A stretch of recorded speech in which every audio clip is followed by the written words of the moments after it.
জয় মা তারা। আমি স্বপন পাল। কেতু একাদশভাবে কি ফল প্রদান করে সেই বিষয়ে আলোচনা করব। কেতু একাদশভাবে অবস্থান করলে অত্যন্ত শুভ ফল প্রদান করে। ধন লাভের ক্ষেত্রে আকর্ষণীয় সফলতা দেয়। জীবনে কতটা সফলতা প্রাপ্তি হবে একাদশ ভাব থেকে বিচার করা হয়। বন্ধু বান্ধবের সাথে সম্পর্ক কেমন হবে একাদশ ভাব থেকে বিচার করা হয়।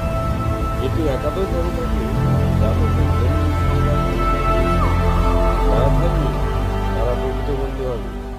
একাদশ ভাবে কেতু থাকলে সামাজিক ক্ষেত্রে মানুষ জাতককে পছন্দ করবে, জাতকের অনেক নাম ডাক হবে।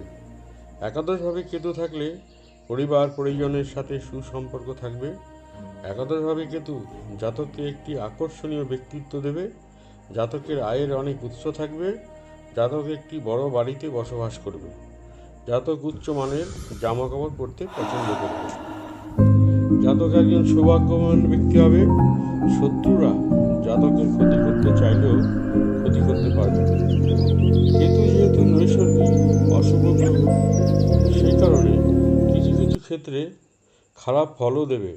যেমন নিজের ভুলের কারণে চিন্তিত বোধ করবে, সন্তান সম্পর্কে কিছু উদ্বেগ থাকতে পারে এবং পেটের সমস্যা থাকবে। এখানে আলোচনা শেষ করছি।